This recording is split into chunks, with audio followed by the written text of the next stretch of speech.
Hello and welcome to the Jordan Powers Experience episode 13, and as you can tell, it has been a little while since I posted a video because it's freaking cold out here. But yeah, I mean, I just took a little bit of a break to kind of take a step back and look at things from a wider perspective and finish up some other projects. But luckily during that time I was allowed to film, or able to film, a bunch of other episodes and kind of put those on the back burner.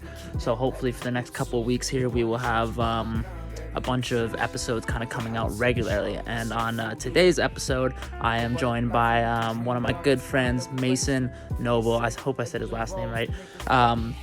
Mason is one of the most talented creative artists in town. He runs a company called Afterhours Supply Co, a streetwear brand who has been a staple in the Okanagan here for a while, and is honestly getting a ton of support worldwide now, which is super cool. We talked about how he got started with After Hours, his love for cars and the kind of street car scene, and at the end we had a little bit of a wacky conspiracy theory conversation about some aliens and all that other fun stuff that I tend to do. So yeah, I mean, without further ado, let's hear from a couple of my supporters really quick, starting with Oakland Cannabis. Oakland Cannabis is a family-run local Okanagan cannabis store. They produce high-quality cannabis and oils here in town, and have been doing so for 2 years. They use organic practices, environmentally friendly practices, and they are now available in all BC cannabis stores with their products Smoke 'em and Discover. So make sure you go and check them out. And as well as my second supporter, Garnish Barware. Garnish Barware is trusted behind some of Canada's busiest cocktail bars. They do custom engraved flasks and cocktail kits, all done here locally in Kelowna, BC by my man Griffin. So make sure you go to their website, check them out, get some cocktail kits going. It's the holidays. Let's get into the episode. For a podcast, I mean, I talk a lot in Discord chat with people, though. Yeah. Oh, I need my drink. You said in a Discord chat? Yeah, you know, just like random Discords, like for gaming and stuff. Oh, word. I've got an After Hours one with like homies from Seattle and just like all around, so we just talk. Sick. Then I have like the mic monitor on. Oh, tight. So you can like hear yourself talk, you know what I mean? That's so wild, yeah. No, it's that good. shit's getting crazy, man. Like live streaming stuff. Yeah. Well, I got a fresh fade on this for this one also, because I was like hanging out with the stylish dudes in town, man. I gotta represent. Now you look good. All right, ready to start? Yep. 3, 2, 1. All right. Mason. What's up? My man. Cheers. Cheers, man. Welcome to the Jordan Powers Experience. Thank you. I think you're episode, what would you be, episode 14, I think? Oh, really? We missed Yeah. 13? Damn. I think I did 13 last night, or maybe that was 12. You might be 13. Oh, damn. That'd be the number. Yeah, man. How you been? I've been good. Yeah. Working, obviously. Yeah, dude. I was just telling you off camera, I've known you for like 5-6 years at this point, and Yeah. I don't think there's ever been a time where you haven't been busy as fuck. No, realistically, like thinking about it, yeah. I was laying in bed last night actually thinking the same thing. I was like, damn, man, like what am I gonna talk about? It's been years. Yeah, facts. Well, and I mean, that's kind of the whole vibe of your brand also, is that Yeah. you're busy, and then after hours is when shit gets done, when you can follow your passions. Yeah, exactly. It's just like follows. It's been the same since I started it. You know what I mean? Like we're progressing and everything, but the style and everything stayed the same, which has been fun. Yeah, wicked. Yeah. Well, tell the people a little bit about yourself and how you kind of got to this point. Well, I mean, like, where do we want to start? Like, from the beginning? Well, start with what After Hours is, and kind of how you got into that. Well, After Hours is basically like a passion project, more or less. It's like a hobby brand that's like sort of become a full-time job, basically, since like the year after we started it. But which was, when was that? That was like 2014? Okay. I don't know, man. I've been like always doing it realistically. But yeah, like when I was in high school, I was like just a huge, like, I guess, graphics nerd and just like fashion and like all this weird stuff, really low key, because I hung out with like completely different people like outside of that scene. So I was like grinding on my own. But yeah, dude, like I always would just find myself, like I had gotten my job as a graphic designer, right? And then I'd always found myself at night creating things like outside of the work environment. Like there's only so many like landscaping logos and like weird things that you can make, right? So I just found myself staying at the shop that I worked at, like just on my computer designing things, like making stuff. And I was hanging out all the time with my girlfriend at the time, Brooklyn. She had started the brand with me. Good friend now, ex-girlfriend now also, but no, she's really sick. So we were always there. And then I was thinking like one night about names and just random stuff, because I've always had like weird brands, right? Like I had KBSL, if anybody listening remembers that. That was like KBSL stands for? Like Kelowna Bike Scooter and Longboard. It was okay, like word. It was like a group just like for organizing events and like meetups and like selling like it's like a early days Facebook group. Okay, like, word. Kind of like Okanagan Buy and Sell, but years ago, 2012 or something like that. Word. It's actually still active now, but Damn. I just delete posts. Just like getting them. Yeah, no. So I did that, like, and I sold clothing and things for that. So I was always into it, right? And then back to hanging out late nights, like we just kind of were talking about the brand one night, came up with the name. I like sketched out this logo on a piece of paper, like just drew it with a pen, and I'm like, damn, yeah, like that looks sick. And then we like went with it and we stuck with the logo ever since. And then like from that night on, man, like, yeah, just blown up. Non-stop designs. Like you not necessarily blew up. Like there's, you know, like when I started, I was just coming out with so many designs, like just banging them out. I didn't even care if they sold. Like I just wanted to make things and just like have it out there for people to one day find, or like, you know, so yeah, that was kind of like the start. Was just at the shop. Well, I remember the first time I kind of saw your stuff was when I was into the automotive scene a little bit, and I was boogieing around in my 2003 Subaru WRX, and then I'd see all these dudes with like the After Hours sticker on the back of their cars. The Ouija board. Yeah, the Ouija board one, man. That's so fucking cool. And I was just like, yo, who the hell are these guys? And then the first party kind of hip hop video I ever made was the After Hours show that you guys. The launch party. Dude, damn, so many things have happened. Yeah, man, the cops showed up and we were just that like, was insane. Yeah, then like Matt Trey, whatever was there performing, and Falvo was DJing, and that was the craziest story actually. Like how we got that whole event set up. Like obviously we were before After Hours, we had like a car group called the Midnight Kids, right? Right. Which was like based off of sort of like Initial D, those like Red Suns and all that stuff in that. But so we had the Midnight Kids, and then that sort of tied into why I started After Hours. I wanted something more marketable as like an actual brand and not like a club. You know what I mean? So yeah. And then we did the Ouija board. That was like one of the first club designs that I made, and we just like put them big on the back of people's cars. So slick, man. But going back to like the event, that was crazy. Me and Chris and a bunch of people were trying to organize it. I don't mean to like call out Chris right now, but he had like set up the venue for the event, right? And then like the night before the event, like we'd already sold all the tickets. Like it was sold out, ready to go.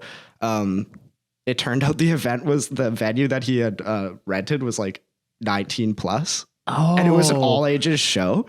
Yeah, fuck. Yeah, so I was like stressing out. I was like, I was pissed because I didn't know. Like I had left it up to him, right? And then he didn't know either. Well, you know, whatever. But so that night, like I was stressing. I had to find a new venue like the next morning at 9 a.m. because the show was happening at what, like 6 or whatever? Yeah, something like that. Dude, so that was insane. And then we like secured the barn spot. And that the lady was like so apprehensive. Like she's like, who the fuck are these guys? I'm giving you the damage deposit, like cash. Like we're figuring this out. Like right now, it's gonna happen. She did not expect it, and then that's like why the cops got called and stuff because it was so blown up. Like there's people lining out the doors. The place was like we had our own security. Like we did not expect that to like go so crazy. But the cops didn't shut it down. No, they were cool with it. They like walked in. They're like, it seems legit. Like it kind of made it more hype. It was just like, oh shit, the cops are here. Like that was sick. But then they parked down the road that night, and like not a lot of people know this, but like a few of my homies when they were leaving, they got like pulled over. One of them got a VI and stuff. Oh no. Yeah, because you guys are very, very ingrained into like the custom car scene and like kind of quite. Yeah. So where did that kind of come from for you? Is like you said, Initial D growing up and no, like the whole car thing. Like I've always always been into cars. My dad's to blame for that. Like he's also always been into cars. Like as far as I can remember, he's like been buying and selling cars like his whole life.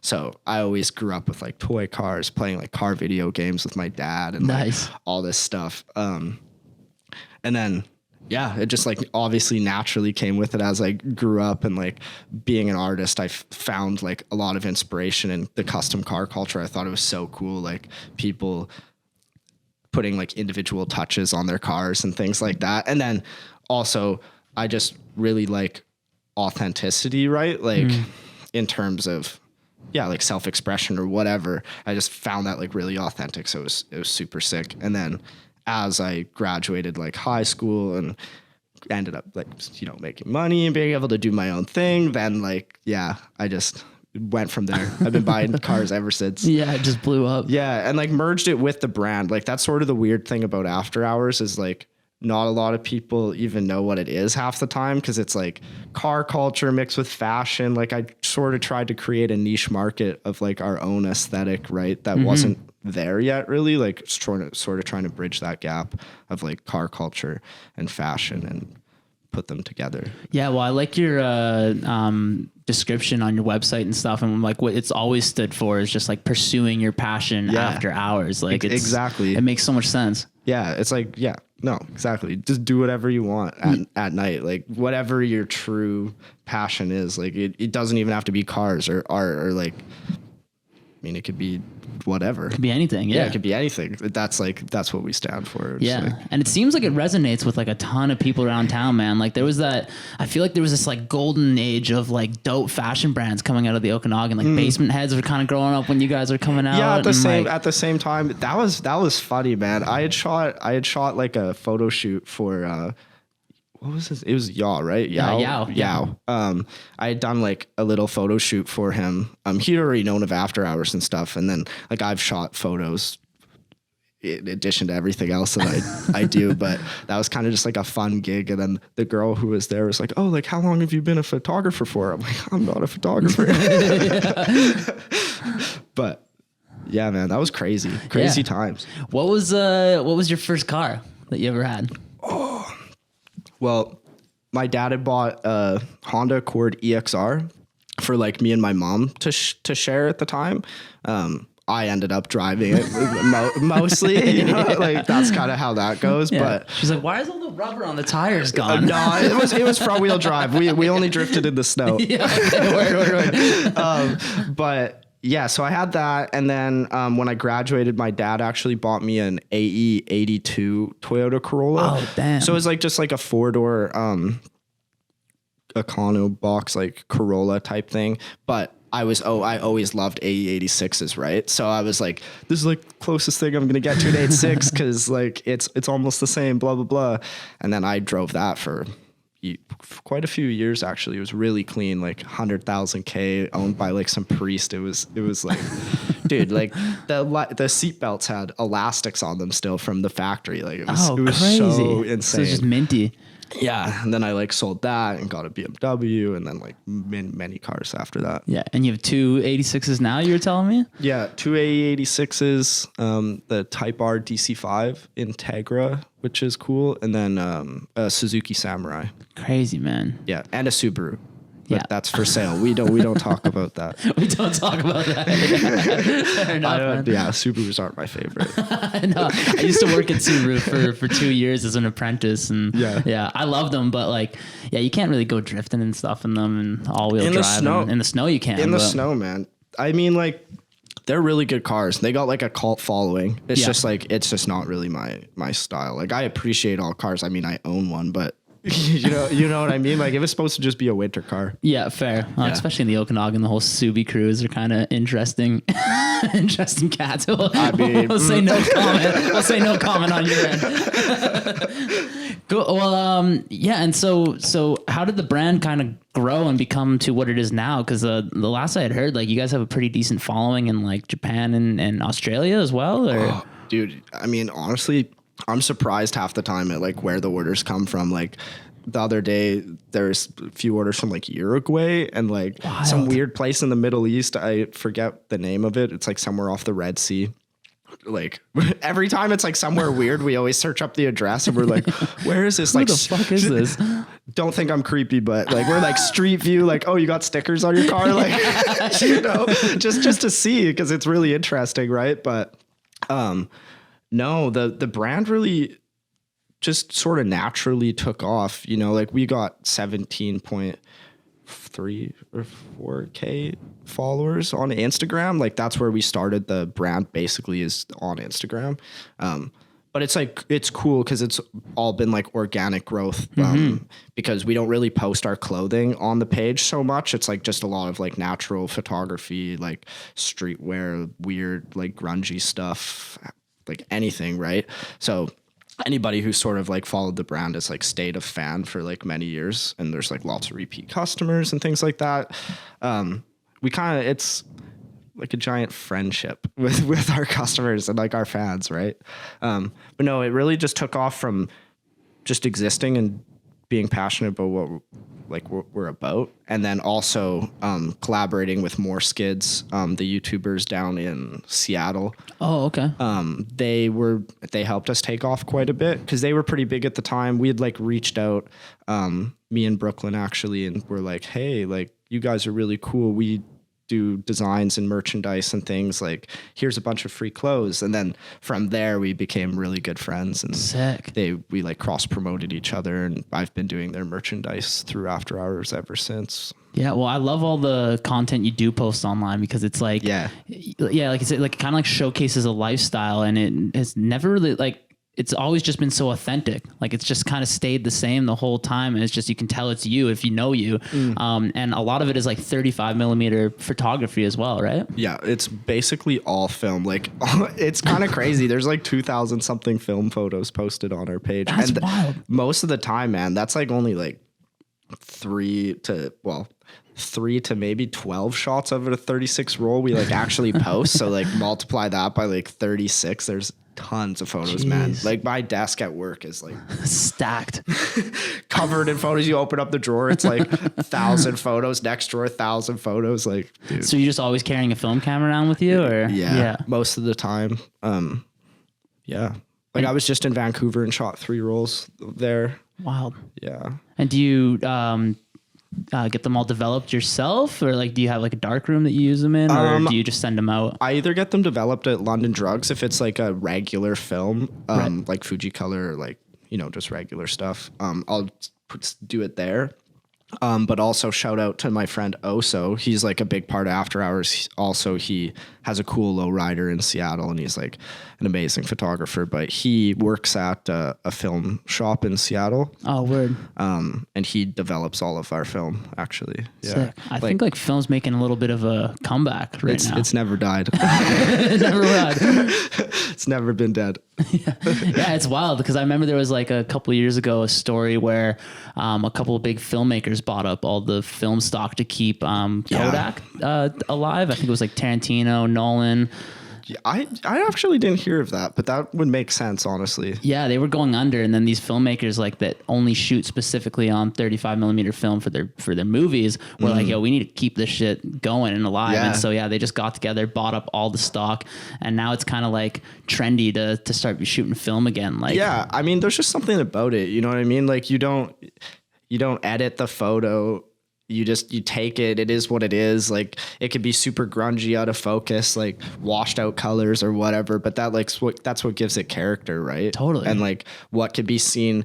I mean, that's sort of the way I see it. A lot of professional photographers who shoot film are like, oh, like this is trash. They'll never post like some overexposed crappy photo. But I don't know, man. There's something about it. Well, it's authentic at the end of the day, right? Which is why it works so well with your brand. Thank you. Yeah. And you like just put in a lot of thought into taking the photos, like you're not on your phone spamming 65 shots and then you're like, this one's the best. It's like, you really got to think about it. And then,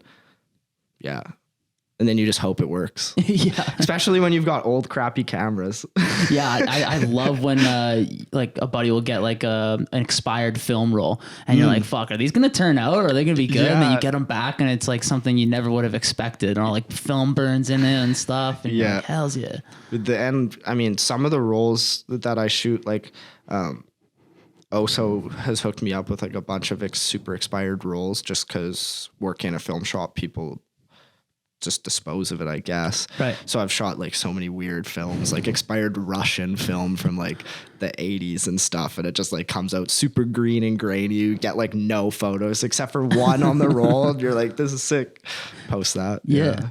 And do you have a bunch of like old school cameras that you're using also, or do you kind of have a set that you constantly go back to? Or I've got like a decent collection of cameras. I don't even know how many, but a lot. And then we also sell cameras on Afterhours. Yeah, word. I saw that. Yeah, actually. we like I'll test all the cameras and just like run a roll of film through it, make sure it works and Flash does its thing, and then we sell them for a reasonable price point. Like they're not Value Village cheap, but they're cheap enough, and they're certified. Like we know that they work. Right. You know what I mean? Like there's something to be said about finding some really old camera, and then we'll test it out and make sure it works and tell you if there's faults with it and price it accordingly. And it's just something fun to add to the whole brand, because we've been shooting film for however many years. I was like, it's only makes sense to sell cameras. Like, yeah. My buddy Fao, shout out Fao on online there, and he I think he's got a collection of like fucking almost 40 film cameras now. Damn. And the guy's just constantly going around town buying, selling, and it's this cool little like yet again like niche kind of market, it seems like. But it is, yeah. And there's like a lot of really weird cameras, like because I import a lot of parts from Japan, right, for cars, and like I import clothing, like weird old fashion from like the 60s and 70s and stuff like that. So with that, I find a lot of like Japan exclusive like point and shoot cameras with like just really broken English and just funny things on them, right? So like bring those in and then sell them, or if they're really cool, I'll keep them. Have you been to Japan? No, it's something everybody asks me. No, I've never been. I have a good friend named Makoto. He lives in Japan. He's Japanese. He lived here for 3 years to learn English. I actually met him because of my A86 at a car show. That's sick. He like first thing he saw, he said was my car, and he was like, "Oh, like reminds me of home." And then ever since that, we were like friends. He's married now, living back in Japan. And oh, nice. So if I ever go, we'll definitely link up with him. And then my homie Cohen is moving there. So I'm kind of just waiting for him to move, and then we'll go and like make a real trip out of it. I don't know. It's just fun to experience these things with friends. You know what I mean? Totally. Yeah. And I've just been busy going a bunch of other places as well. And it's not like we can travel right now anyways also. So. No. Yeah. I almost forgot about that. I haven't been to Japan either. My cousin and like aunt and uncle have been, but it's interesting seeing online the whole car culture there, and how like everybody's so expressive of their individual kind of personality through their cars and through their fashion and everything. It's incredible out there, man. That's like where a lot of our inspiration comes from, is the old style from like the 80s in there, like Kaido racers, if I'm probably saying that wrong, but that whole style, just streetwear fashion. It was really weird. Like they were into a lot of Italian stuff back then, like AC Courage, and just like weird fashion house brands. So there's a lot of cool stuff you can get out of there. But yeah, it's very expressive. It's super sweet. Between that and just like old Italian fashion, I don't even know, man. Like there's so much inspiration in everything. But yeah, Japan for the cars anyways, mainly. That's the inspiration. And so was it kind of the graphic design world that got you into the fashion world, or have you always been into like fashion as well growing up? Oh man, like my shout out to my mom. She always kept me like looking fresh. Yeah, you know, like in the drip, you could say. Like she always kept me in some really cool clothing. Looking at my old photos, I'm like, damn, that was kind of cool. And then like as you get into middle school and stuff, you're like choosing your own clothes, and you're like, oh, that's kind of cringe. Like I don't know, but no, yeah, she definitely got me into the style, like thinking about it. And then it just comes with being an artist. Like I see colors and just the way people put together outfits, or just like, you know, whatever it is, the way people carry themselves, or like certain car dudes with their cars back in the day. Because back in the 80s and like 90s in the car scene in Japan, specifically, just to use that as an example, they like tried to curate everything together, like their cars and their clothing and like everything so that's pretty inspirational too. I think Jade Wolf's probably one of the best people in town for that. Like she's got her whole style just throughout her entire life. Yeah, no, exactly. Yeah, we've had, her and I have had some good conversations about it. Yeah, she's super good, like super stylish. Yeah, you guys are kind of more like she's got a lot more color and stuff. It feels like in her stuff. You guys are kind of stick with like the black and the white. And yeah, well, like for After Hours, my idea behind that was like I'm only gonna sell black and white clothing, and that's it. Like I was like, just keep it simple, do striking designs and things that resonate with people, but keep it just unisex, right? Like just basic, but also not like the designs speak for themselves, and then the clothing's just sort of basic. Like I'll do certain colored designs and things like that. I obviously appreciate color in a lot of different areas. Like I'm wearing a pink shirt, but yeah, with the brand, I was like, because it's dark based, right? It's like sort of dark and grungy, vibes, like gothic sort of like night vibe stuff. So just black and white makes sense, and it's easy. That's my style, man. I only wear black and white tees. I got nothing else. Yeah, and then it makes the logistics like super easy. It's like ordered a white shirt, ordered a black shirt, and then all the boxes of clothing are just black and white shirts. Do you remember the first piece you designed for After Hours, or the first piece you designed kind of in general to put on clothing? On clothing? Well, I did KBSL, so I did that stuff, but that was like a weird transitional period in my life. Like I wouldn't say anything was really notable. Like I just spent way too many hours on my computer making unlimited things. Like, like that might look good on a shirt. But for After Hours was... It said like After Hours. I had a clock that was at midnight with a praying hand. No, wait. No, it was just said After Hours with a clock that was at midnight, and then it said established nightly underneath of it. Right. Nice. And then it had bats on the chest, and the shirt was like black with glow in the dark print. Oh, sick. Yeah, that was a sick shirt. And I had like ordered those online, and I thought they were so cool, and then once I got them, I'm like, maybe I should print my own clothing. Yeah. Because that took like way too long, To ship them in, or? Yeah, just like to get some other company in the States to print it. Because at the time, I didn't really know about the whole clothing printing scene. Like I didn't know there were screen printers in Kelowna, or I didn't know there was this and that. So I just went like Google custom printed t-shirts, like found it. I'm like, cool, make it, ordered it in, right? And then once it came in, I'm like, how's this printed? And then did all the research, and then we started printing our own stuff. Wild. Like basically after the first shirt. And how many pieces do you have for sale right now? Oh, dude, I honestly don't know. There's like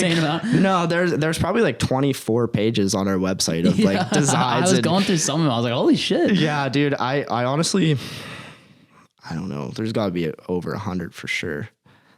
Crazy. I think. Yeah. Like, and between clothing and stickers, so many stickers. Yeah, dude, you're like the sticker master in town. Like, I don't think anybody's got that title other than you. No, yeah, that's funny, man. Like, yeah, so many sticker designs. Stickers are good for everything. They can go on your phone, on your car, on the laptop, on the streets. Like, dude, it's the best. Yeah, I think that might have been the first time I met you. Was Chris Falva brought me by that shop that you were working out of? Stroma Signs. Yeah, are you still there? Or? Yeah, same shop. Crazy. We're actually opening up the After Hours location in the bottom of that. Hells yeah, dude. Yeah. When is that happening? Oh, dude, I've been saying like 2 weeks for the past like 3 months. So it's coming. It's coming. Like me and my assistant are working on it. So it's a pretty slow process, like juggling everything else that I do. Right. But it's almost there. Everything's in. We just got to like clean it up, make it look to our standards. And then we're actually wanting to organize an event around it, like a car meet and opening of the store. And then maybe make it like a monthly thing, do like a car meet / clothing thing. Yeah. Yeah, early plug. Nobody knows about that, but now they do. Now they do. No, exclusive on the Jordan Powers experience. I'm honored. yeah, we're working on that. So soon. Cool. Well, we're going to take a quick break here, and then we'll be right back, people. Cool.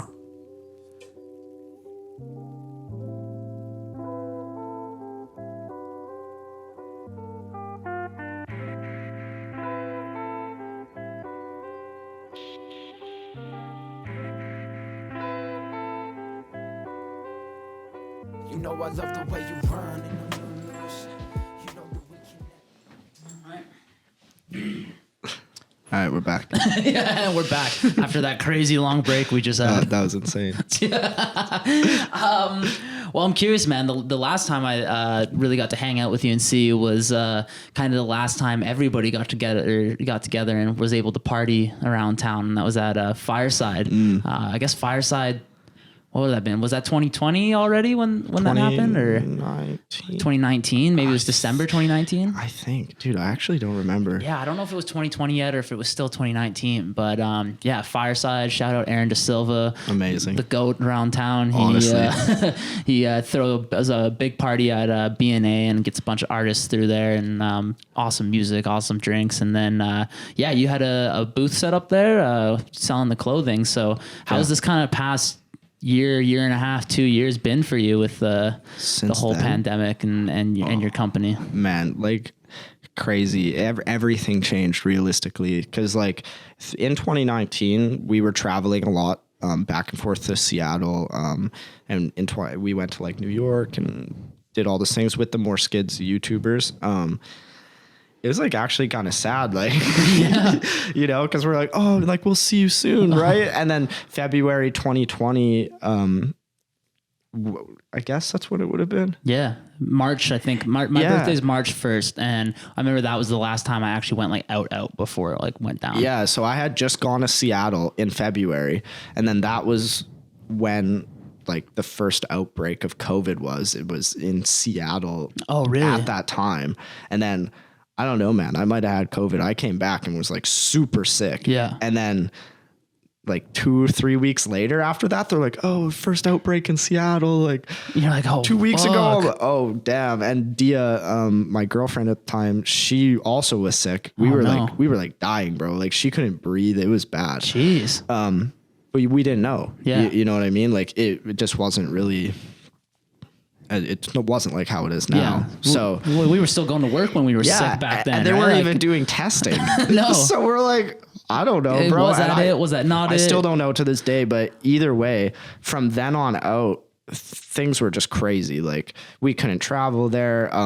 Honestly, the business side of things did really well because everything switched to online.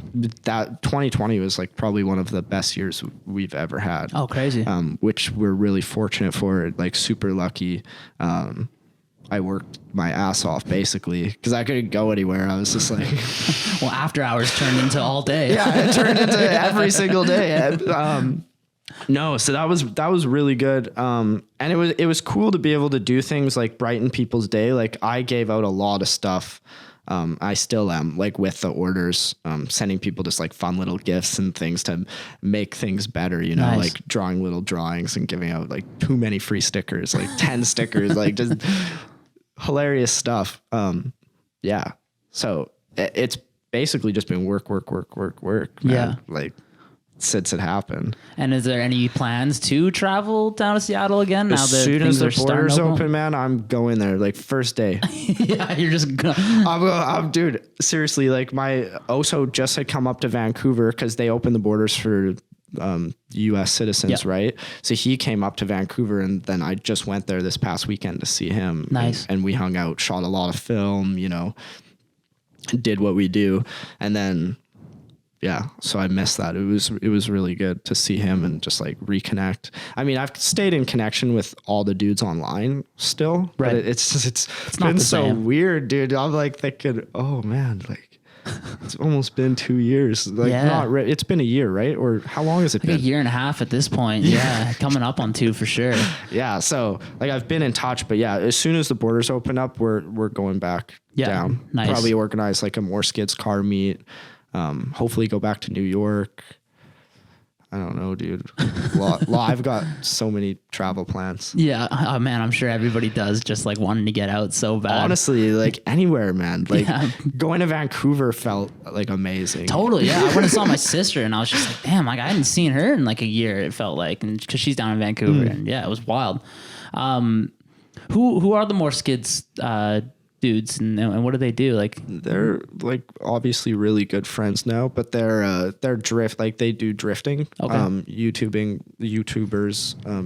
for drifting cars and just like working on cars. They started out as like two friends just in their garage doing like half-ass like hack job mechanics on their car, like not knowing what they're doing, and that kind of was really personable for a lot of people because it was like funny to watch. And, yeah, well, we've all been there. Yeah, right? dude, Just trying to exactly. modify your vehicle and So that's who they are, and then they've obviously gained a pretty good following from that. And I met them.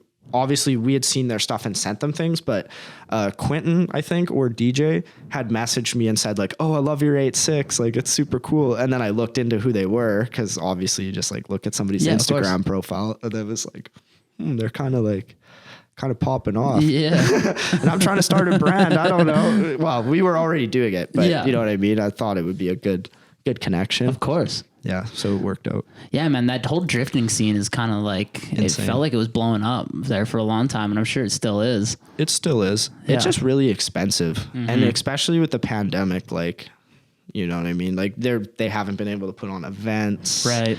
Drifting events they could, but there'd be no spectators, and like you can do street drifting. A lot of that people are doing, which I don't condone. And you allegedly have never done before. Yeah, I've never done that before. No, of course No. not. Me neither. Don't even, 8.6s, rear wheel drive. I didn't even know that. Who knew you could drift it? What's an e-brake? I've never pulled it. No, what? But no, so drifting is obviously still huge, but it's just in terms of events and like that sort of thing, it's taken a seat for a while. It's coming back though, quite a bit. Yeah, and is D-Days still happening at all in the Okanagan, or has that been like? No, it's done, man. Shouts out to Area 20, whoever owns Area 27 for ruining that. We got beef with the tracks. They bought the Penticton Speedway, right? Oh, really? So it sold. Whoever owned it sold it. And now the new owners decided not to allow drifting because apparently it like wrecks the track. But bro, like they're doing hit and pass stuff like that and like literally crashing into the walls and causing a mess. So I don't know. Well, and that was such a great scene also. Like there were so many people that would look forward to going to that That was one of each the year. biggest drift events in Canada. Like realistically, that was one of the best times that I've ever had, like in terms of drift events. It was amazing. Hopefully it comes back. Did you ever go out on the track in any of those D-Days? I rode in homies' cars. Yeah. Yeah, like Cole Martell, really good driver. He was, I've ridden in his car a few times, made a lot of good connections through that. And plus, like, through the brand, when I was there, I'd see, like, people with some of my stickers on their cars. And I'd be like, hey, man, like, that's my sticker. Like, blah, blah, blah. Here's a bunch more.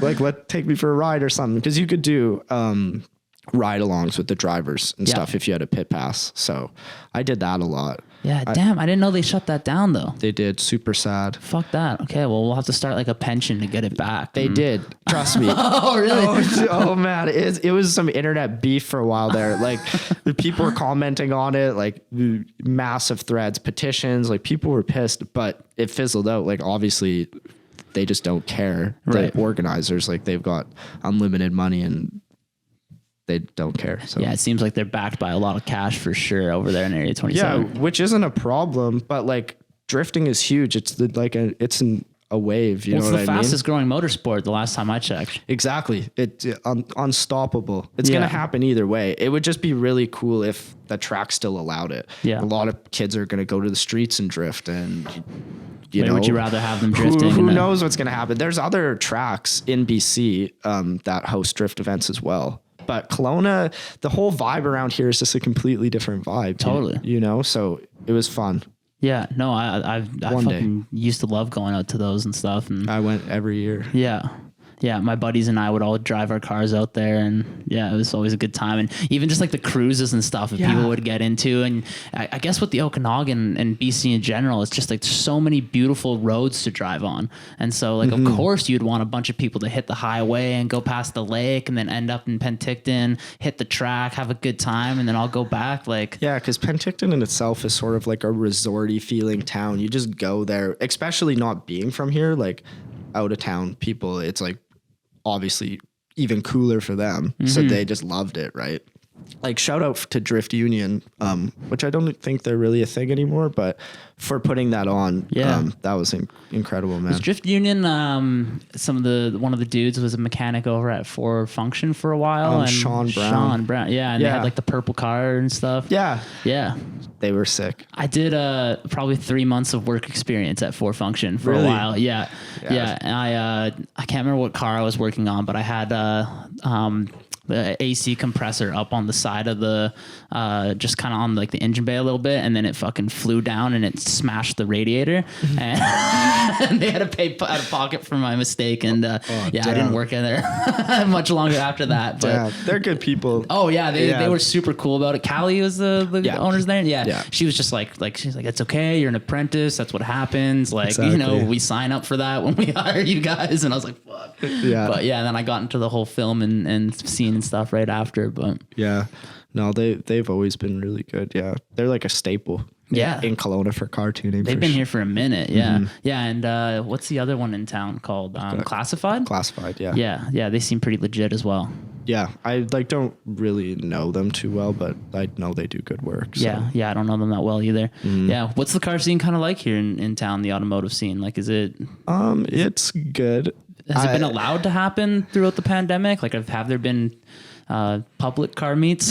There have been, like, the people have always just been meeting, right? But the car, like the actual organized car meets just started back up. Nice. I've been going to them for years, man, like since high school. It's changed a lot, but it's good. People need to get more into authenticity around here. Like, I don't know, man. Everybody's really nice. They do their own thing, but it just always seems like some sort of battle. Yeah. Like who is the best at this or who's the best at that? It's like, it always seemed super cliquey when I was in it. It is. No, it is. And that's like why I mean, to be honest with you, like I don't really have a lot of car friends around here. Right. Like we've got our core group like after hours, and we try not to be cliquey, but people like maybe think that we are. It's Yeah, I wouldn't say you guys are cliquey. You're at all the shows and stuff around town. Exactly. It's just we're just about authenticity. You know what I mean? And it's just like buy real parts or just put your own style into something. It doesn't matter if they're fake parts, but you can tell when something's like somebody's original idea and like, or inspired by something, but they put their own spin on it. And right. Like, that can be appreciated. But then if you're like straight up copying somebody off the internet, but buying all fake parts and putting them on your car and said person on the internet is real parts, it's like, just don't do it till you can afford it. Yeah, fair. Totally. I'm not mad at it. Save your money. Seriously? Oh, dude, I can't imagine how much money people dump into fucking vehicles. Man. Ridiculous amounts of money. And like, just ridiculous amounts of money. Yeah, it's an expensive hobby. Yeah, and if you can do all the work yourself, or you can be resourceful and find like the proper things. I haven't even spent that much money on my cars, man. Like I buy everything off the auctions for parts, or I'll like trade for parts, or like I just know what I'm looking for most of the time, right? And what's legit, and then I'll try to find the best deal and do the research and put time and effort. Like the key to it, to the car people listening, is like, don't rush it. Yeah. You know what I mean? Like you'll see something crazy on the internet and be like, damn man, that's beautiful. And then like 2 weeks will go by and you're going insane. Like I want to look like that guy. So you just like dump a bunch of money into these aesthetic things without doing research. Yep. And then they come and then like, you don't know what you're talking about. It's like, that shows, you know? Yeah. You can smell the bullshit.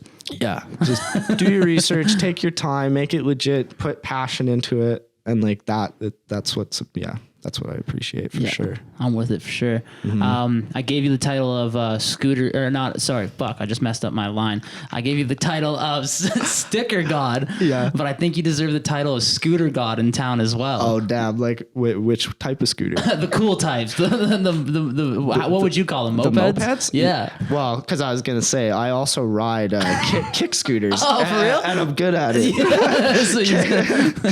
Well, tell me about that first. No, I've always done that, man. Like I've always skateboarded and rode BMX, but then I got into like freestyle scooter riding. I taught scooter lessons at 97 North Skate Park. Oh, damn. That indoor skate park in Kelowna, that it's not around anymore. Yeah, but back in the day. Back in the day, I like had pitched him this idea that I could teach scooter lessons there because I'd always found myself with KBSL, like riding with younger kids and just like teaching them stuff. And he loved the idea. So I did that for like a year. Oh, sick. I didn't know that, man. Yeah, it was a lot of fun. Yeah, when you said scooter, I thought you meant the mopeds. But no, those are sick too. Yeah. But yeah, I still scooter to this day. Crazy. Yeah, Yeah. it's fun. Yeah. Is there any beef between the skateboarders and scooters? Always, man. 100%. That's never, it's always never been gonna go. never gonna go. Yeah. And then the BMX guys are just kind of in the middle. No.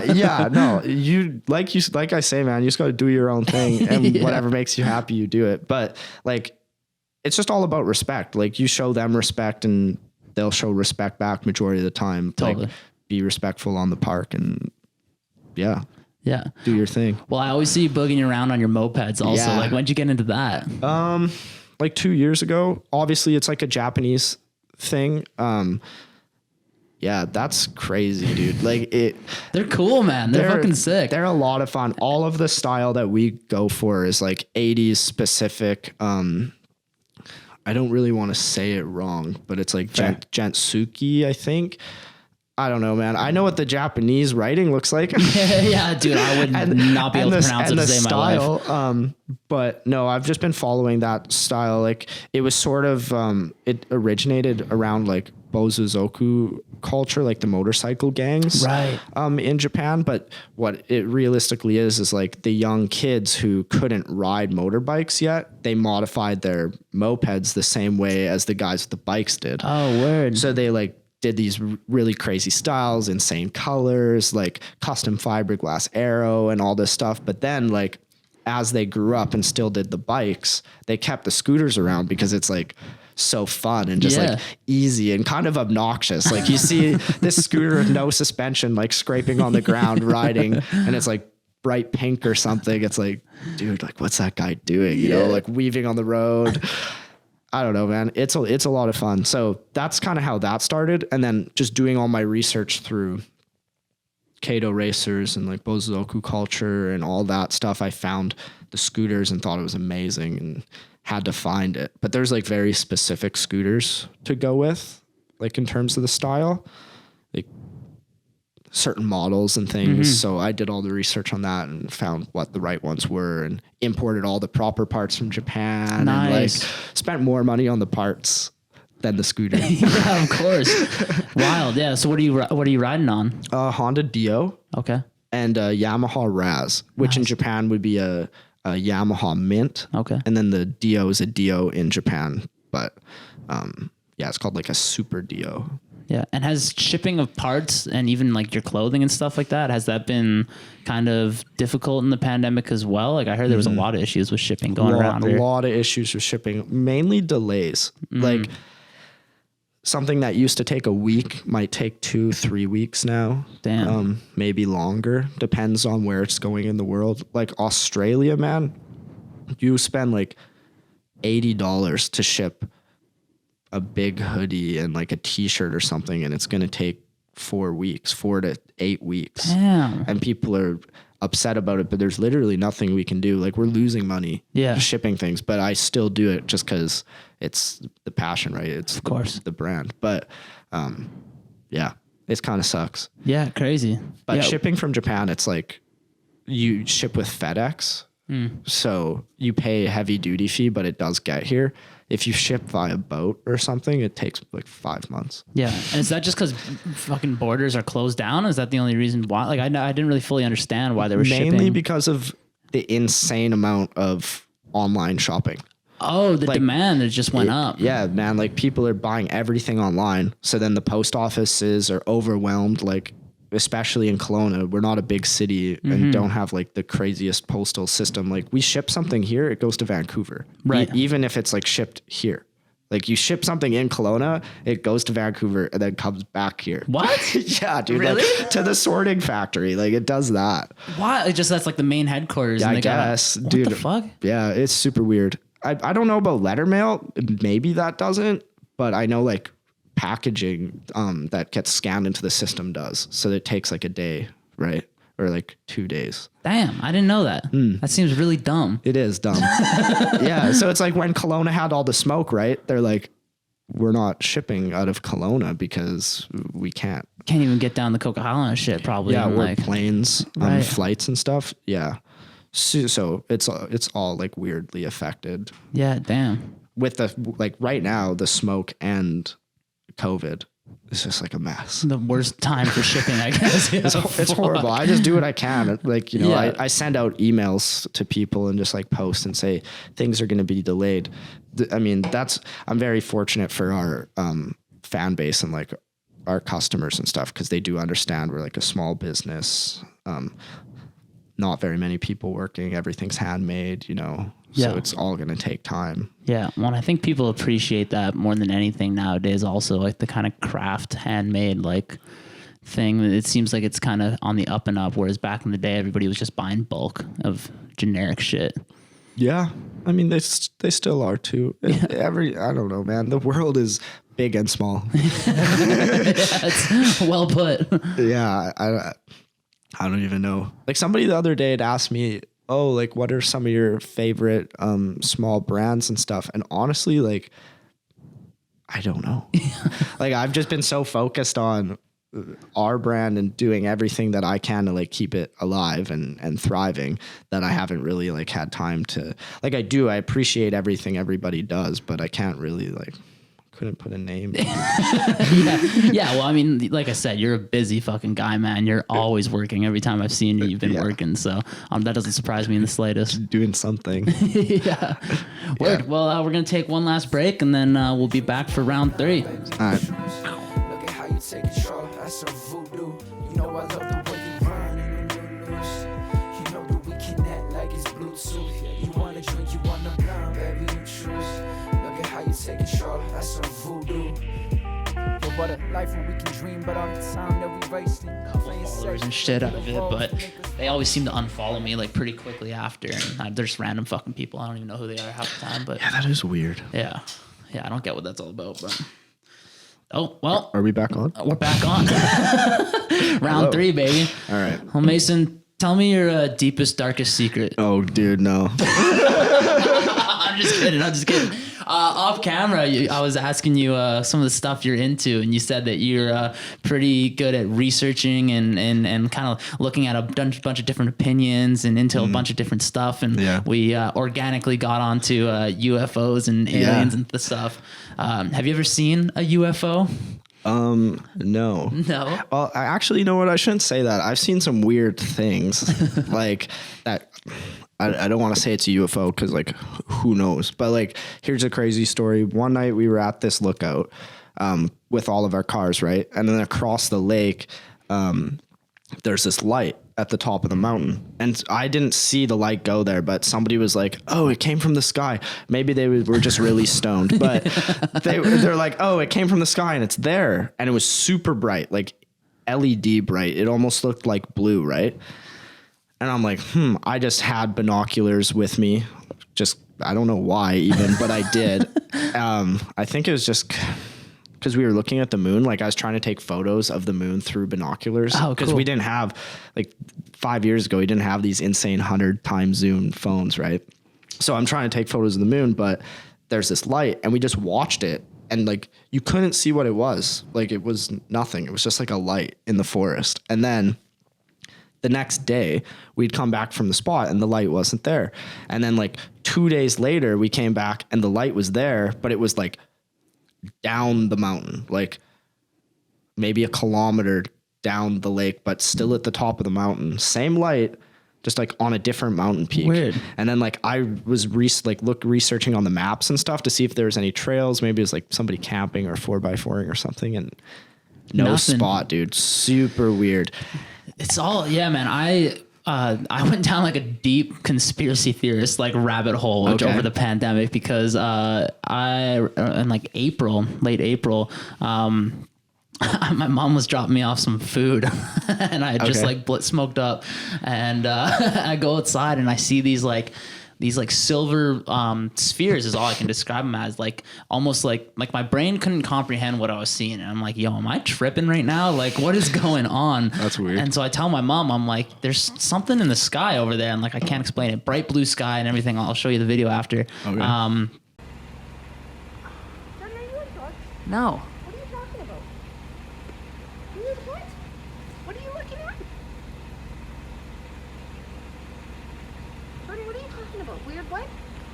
And so I pull out my phone because I'm like, I'm tripping right now. Like I got to make sure I'm not just hallucinating. This is actually something I'm seeing. And sure enough, there's just all these like weird silver balls. Like they'll be there and then they won't be there, and they'll be there and then they won't be there. And it was almost this on video. I got it all on video. Yeah. Bro. And it was the only way I can describe it is it would look like birds, like kind of flying in a circle, or like a swarm of bees. Ooh. But the part that my brain couldn't comprehend was how it was like there and then not there, there and then not there, there and then not there. That's weird. That's like cohesive with a lot of UFO sightings, A so lot like the of stories. Tic Tac and stuff. You know, that like with David Fravor, whatever his name David is. Fravor, yeah. Yeah, dude, that's crazy. It was wild, man. And yeah, I got a call from the airport and everything like that. And they were asking me, like a manager there was asking me a bunch of questions of like what time of day, what direction, like where were they flying. You and called like, the airport? No, they called me. Yeah, they got a hold of me because I went on the radio with Big Ginger on Power 104. Oh, no way. And he was just ripping on me the whole time. And I'm like, fuck, I thought this dude was actually interested in my story. But he just wanted to talk shit. He just wanted to talk shit and get a segment for his radio show. But damn, savage. yeah, man, I don't know what it was. I'm not saying it's aliens or anything like that, but it blew my mind. And yeah, it was weird, bro. Like the video actually has over 1 million views on some random like other dude's YouTube account. Your video. Yeah. It was what's his name? Dude. His name's like Creepy or something like that. Like he sounds super stoned and he just goes into all these like creepy YouTube videos. Oh, okay. Huh. And mine was number 1. It was just like, this dude, Jordan Powers, saw these weird things in the sky. And like, yeah, there's like over 1 million views on it. I need to shit. see this. Yeah, it's crazy. I'll have to show you the video after. But Man, the new conspiracy theory for me for aliens is the fact that like they are probably interdimensional. They don't actually come from space. No. Like, and I mean, also I heard that on the Joe Rogan podcast, like the whole like drone, like he had that theory where he's like, oh, they're probably drones. yeah, they're like sent to kind of like, they're not manned by analyze. aliens. Like that makes Makes perfect complete sense to sense, me. yeah. Like that's what we would do. Totally. You know what I mean? So I don't know, but the whole interdimensional thing, that actually makes more sense than them just like coming from space or something. It's such a confusing thing, man, because like for the longest time, like you're just like crazy for talking about it, you know? And then like you kind of look at the history of like Area 51, like that was a conspiracy theory until it finally got recognized as like, no, there's actually a place called Area 51. And then now like a bunch of articles and like papers got released from like the CIA and the Pentagon of like, we see things in the sky. We don't believe that they're man-made. They're not American. They might be Chinese or Russian, but we don't think so. We don't know what they are. And like nobody gave a fuck.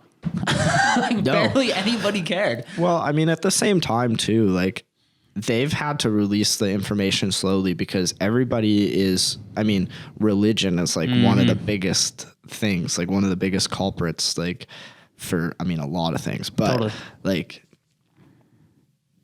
that, you know what I mean? Like you could get so insane into this, but it's like, people would lose their minds, man. They would lose their minds. They're like, oh yeah, no, aliens confirmed 100%. This is the evidence. They'd be like, my whole life's a lie. Totally. Yeah, I know. Well, yeah, there's because I had a conversation with one of my really good friends who's religious, and yeah, he was just like, I don't believe in that there's like any other life outside of Earth. And I was like, why? And he's just like, the Bible just says nah. And I was like, what? Like, and I mean, not to discredit religion and stuff, but no, to each their own. Exactly. But yeah, I mean, you know, it's kind of like, Yeah. it might be impossible that there's Well, not aliens. There's the famous or something. Yeah, there's the famous physicist that was just like, if there's an infinite amount of, galaxies and planets out there, Yeah. there's got to be some that are in, a habitable zone like Earth, or even other life forms that don't need like oxygen and water and stuff like what we need. Yeah, they to could live on a survive. completely different atmosphere than we do. And also, a super simple way to put it is like, things apparently go infinitely out. Well, they can go like infinitely in. And then when you get to the point, it reverses, right? Basically.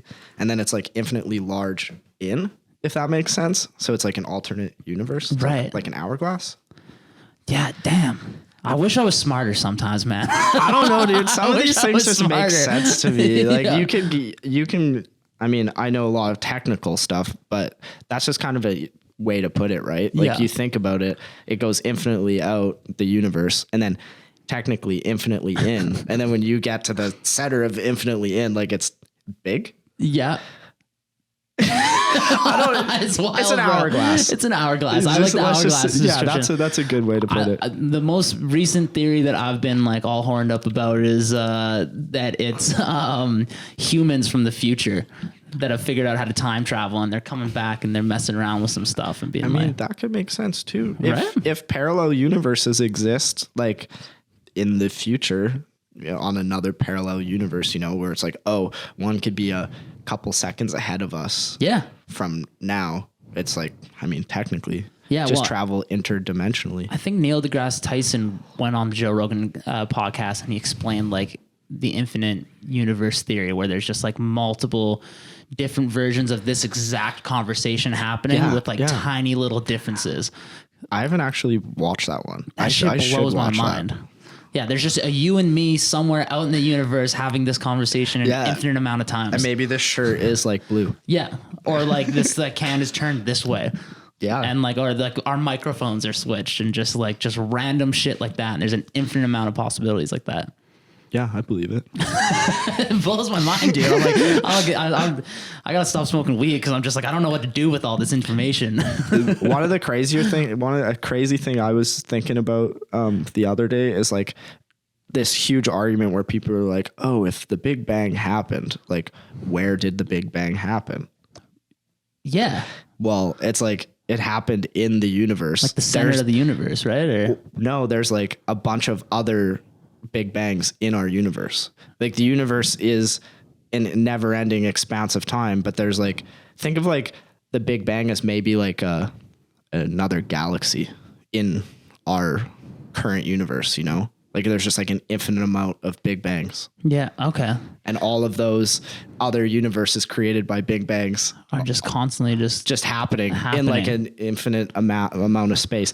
That like kind of made sense to me because it's like nothing became something. Well, it's like, no, like the Big Bang happened in a space where like other Big Bangs bangs are were happening. Yeah, 'Cause so there's now a it's whole lot of something's going on. There's just a whole lot of something's being whole lot created. of somethings, whole lot of things being created. It's all such a trip, man. It's like it is. I feel like this past year has just like just are- caused a lot of people to just question reality. And spend a lot of time on the internet. Facts. Yeah, the internet's a wild place. Yeah, they're like, dude, there's so much misinformation and so many like a lot of smart people too. So it's like, how do you sift through it all? Like, Totally. Yeah. I don't know, man. Me neither. Yeah, the whole misinformation thing's so interesting because like there's such a giant call for like censorship nowadays, and that's actually part of the reason I started this podcast is because I Okay. was like, I felt like people just aren't willing to have like open conversations anymore. Yeah. And I kind of wanted to be the opposite of that. I wanted to be like, I'll happily be a fool on the internet if it means that I get to meet interesting, cool people and Yeah. have dope conversations. But Oh, that's fun. yeah, like how do you sift through all this information that can be deemed misinformation? Like you really can't. So you just kind of have to have access to all of it and come to your own conclusions. And Yeah, and you have to have the ability to look at things like, what would be the word? Like objectively? yeah. Yeah, like Or yeah. Objectively, or subjectively. without an opinion. Like you've got to be able to look at something, take in the information, do your own research, look at a bunch of different other opinions and form your own, and then eventually form your own opinion around that. And like, but still be able to know like what's technically wrong in your head. So if somebody comes to you and says like, "Oh, I believe this and this and this," and you believe something else, then you're not like offended. Yeah, like totally. you know what they're talking about, and you're like, "Oh, I can see their perspective. I can understand where they're coming from or how they're and getting you can there. respect it." Yeah. Yeah, it's honestly the kind of just the sad thing that we're going through right now is just how people can't appreciate other people's opinions and perspectives. And Yeah. it's just like you're either on this side or you're not. And if you're not, then you're like the devil. It's like, whoa, chill. Then you're canceled, bro. Yeah, you're canceled, bro. I haven't been canceled yet. Eventually I will, I'm sure. Oh, dude, so many people say so many things behind closed doors. Like, Facts. like nobody's perfect, man. I think about that. Are you going to make a UFO alien shirt one of these days? Dude, I almost or? wore it. I have one. It's Oh, on the for it's on the real? website now. Oh, sick, dude. I'm Yeah. going to have to buy myself one of those for sure. Yeah, it's got a UFO. It's like it's got a beam and it's beaming up like the word after hours, and there's like a spider web in the window and stuff. Sick. Yeah, it's classic. Me and Charlize, my assistant, came up with it one night. Yeah, that's tight. It was weird when I posted that video, like a ton of people reached out to me online that are like, I've seen this, like the Okanagan's a hotbed for this shit. And I was like, whoa. Yeah, Yeah. Dude, you know what's funny? You've seen the SpaceX satellites? Yep. Dude, looks so crazy. Those ones are so cool. My brother called me one night and he's like, "Mason, are you seeing what's in the sky?" And he like explained it to me. I'm like, "Oh no, that's the SpaceX satellites." Yeah. But dude, that's crazy. Yeah. What's that called again? Starlink or whatever. Starlink. Yeah. Yeah. Yeah. That's what a lot of people thought what I saw was Starlink. But Starlink, you'll have like one satellite and then like another one, and 'Cause then they another follow one, themselves in and they like follow in a straight perfect line. Yeah, Yeah. this was like a swarm. Is the best way I could describe what I saw. Dude, that's weird. Yeah. That sounds like drones. And that's what I thought also, is like it was drones, but I was like, I know most of the drone pilots in town. I've never met anybody who has like Multiple. synchronized drones. No, in no. Kelowna, and anyways. you can't fly them over Kelowna either without like a very legally, serious yeah.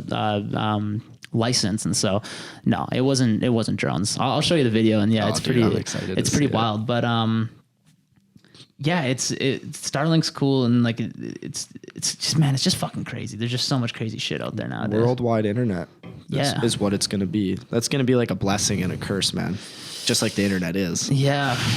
Yeah. It feels like we're on the verge of this like jump off point where we're like the last kind of like the last generation that was born at the like very prehistoric versions of the internet. Yeah. And now we're like with technology just exponentially getting crazier and crazier and crazier and crazier. Like we're about to just leap into this like next level of shit. Like if AI gets created in our lifetime, like a true AI. True AI technically like is created right now. Right. Like they like that AI software that they made to beat that dude. Was he Korean or Chinese? That dude in the game of Go. A game of Go? Yeah, you know Go. I don't think it's think so. called. Isn't it called Go? It's not like sure. that like game where you put the little. It's like checkers, but Oh, chess? Not chess. No. Like, I think it's called Go. I could be Okay. wrong, but a game with like an infinite amount of possibilities in it. Basically, they created an AI to beat the best Go player in the world, and it did. Wow. He did end up beating it like one time, but it's like that's insane, dude. Yeah. Well, what's the test that they say for AI where it can like recognize itself or? Yeah, once it hits the singularity, basically like it becomes smarter than the people creating it. Yeah. Then like everybody's like, "Oh, we're screwed, man. We're fucked." But it's like I don't know.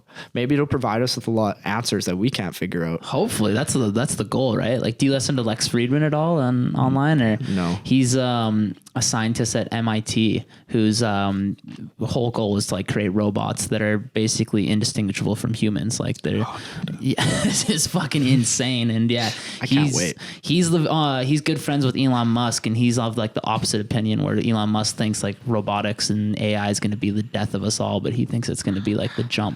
I mean, if AI happens and it like hits the singularity, they call it, where it's like smarter than us, it can just it's gonna figure out like some crazy secrets to the universe that we can't handle, and then, Totally. like it's just gonna be like half the way. It's gonna be insane. Well, even just the way we perceive reality, like there's got to be things that we're not quite in tune and in touch with, right? Like, Well, like we only have the tools we're spirituality, allowed. man. Think about like back in the day, that's like 15,000 years ago, like Yeah, just 20,000 years ago, bro. Back in the day, well, like we were so much more in tune with our spirituality, you know, like with the world and just like how we perceive the world, and I guess connected with other dimensions, even like, you know, how people would be like, oh, we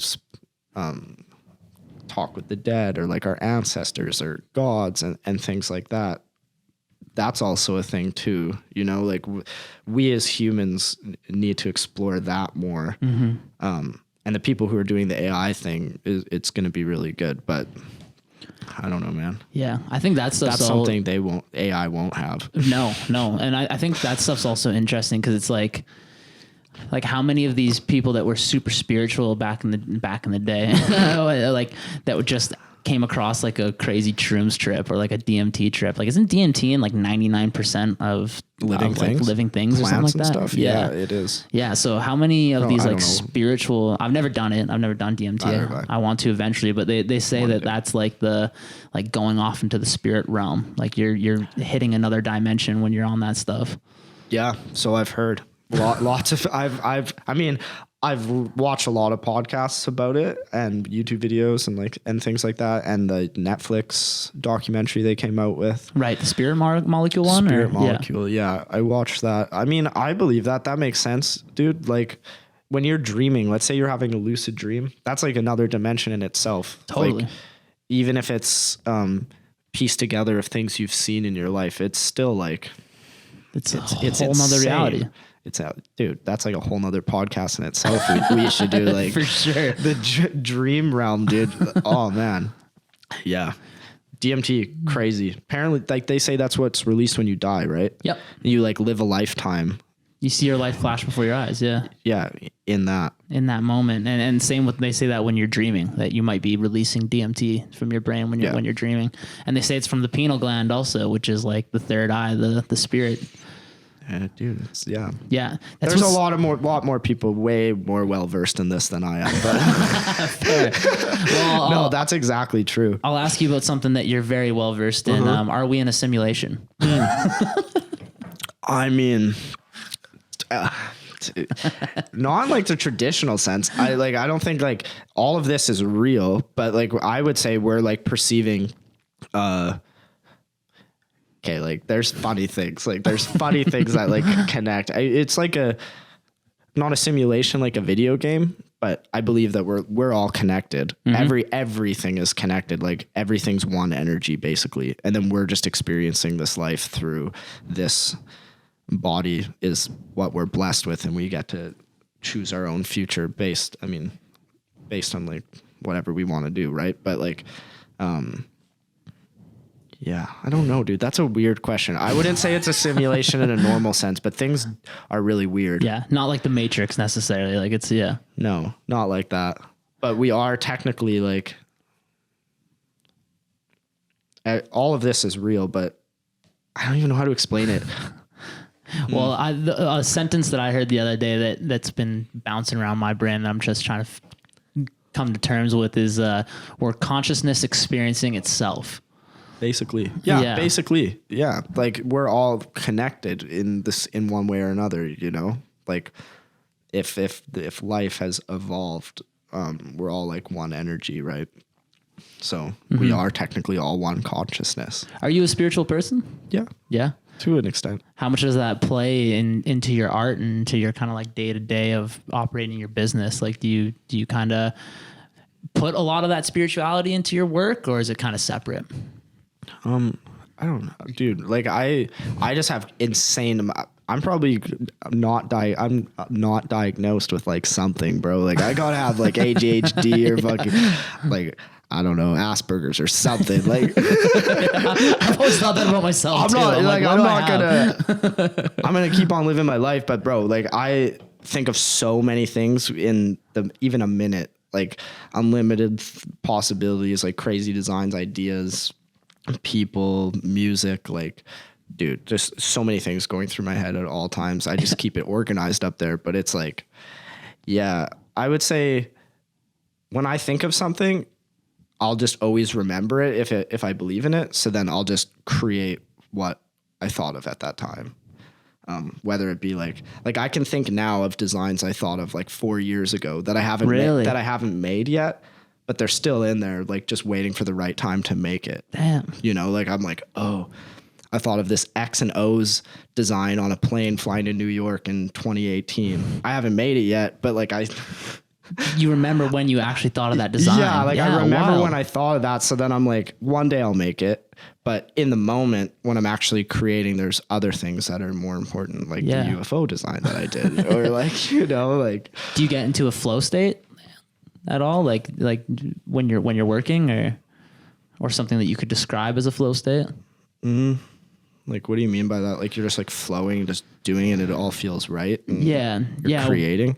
Yeah. When I've been into like a true flow state, it feels like time just goes past so quickly, but everything's happening as it should. Like nothing's out of place. That's like, that's how I feel always. Always. You're just in an eternal flow state. Dude, it's kind of, lucky. it's like a blessing and a curse. I've said this multiple times, but like I have a really good memory. So I remember like everything up until this point. It's almost like I'm followed by ghosts of myself throughout like my entire life, back to like I was like 6 years old. Interesting.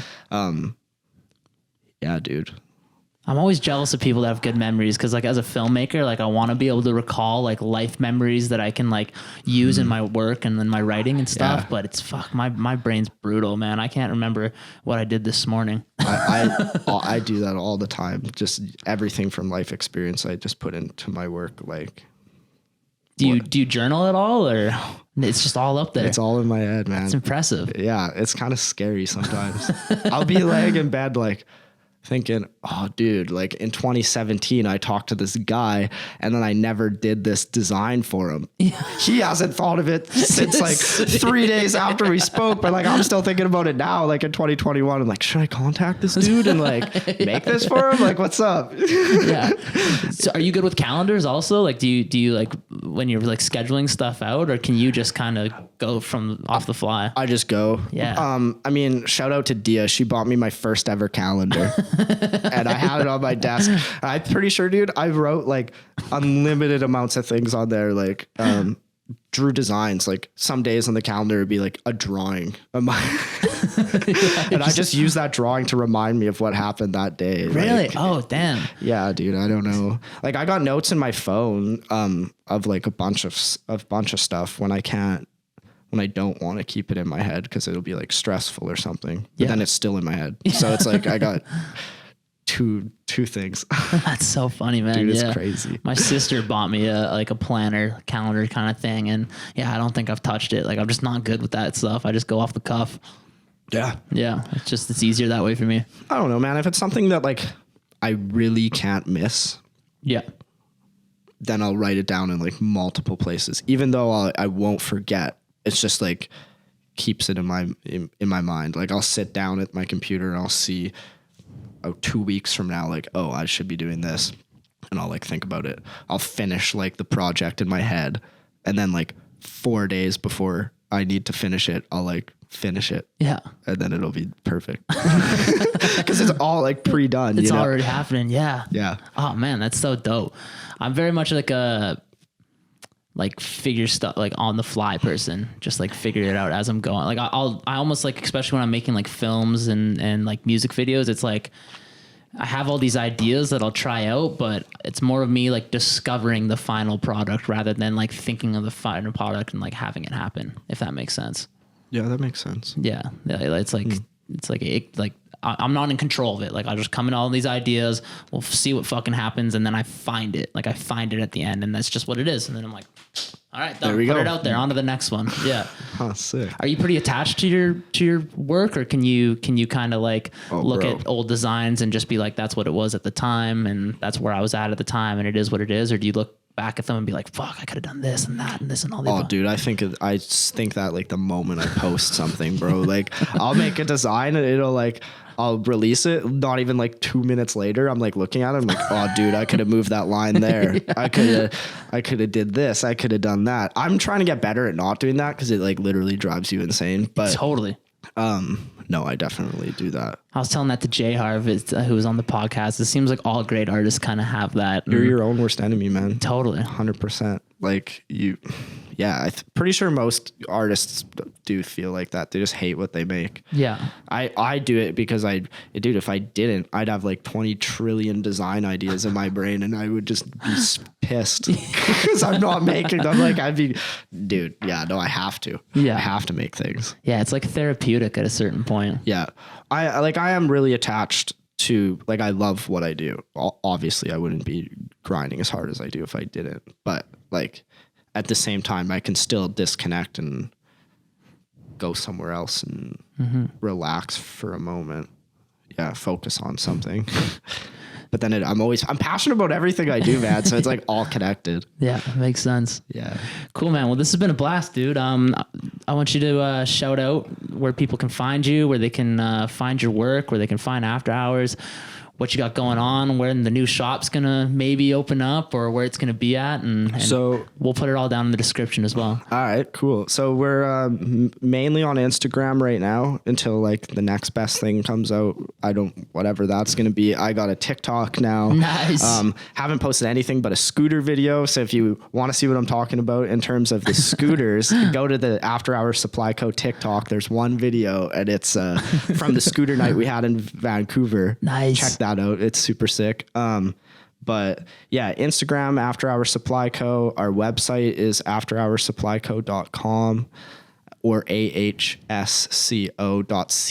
for the Canadian plug. And then we're opening up our store, which is going to be in the bottom of Stroma Signs. It's going to be more or less a showroom more than a store. Like we are going to sell things, but it's not going to be like a public retail space where people can just come and go. It's going to be more or less appointment only, very curated products. Like we'll have really rare items in there and like one-off things that's only exclusive to Kelowna that we don't sell on our website, just to add that little bit of extra something to entice people here in Kelowna to come to the shop. Because like I was telling you earlier, like in Kelowna, we're not that big. A lot of people know of us, but in terms of the clothing, it's pretty small. So we're going to create that.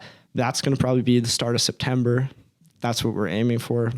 I'm going to say it now, September 17th. Oh, you're putting it out there. That's going to be the party date for the little launch thing. Hells yeah. All right, all those links will be down in the description. Mason, man, it's been a pleasure. Pleasure, man. Thank you for coming on the show, bro. Yeah, I loved it. And I'm excited to see the new shop. Excited to see where your brand takes off to. And yeah. Thank you, man. I'm looking forward to the future as well. I promise I won't stop. Let's go, bro. Can't stop, won't stop. Yeah, and shout out Stroma Signs. Shout out Stroma Signs. We'll put their description, for all their your link stickers. down there also.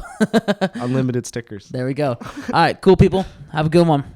About a life to chase. I wanna be iconic. I wanna blast through the speaker while you smoke your chronic.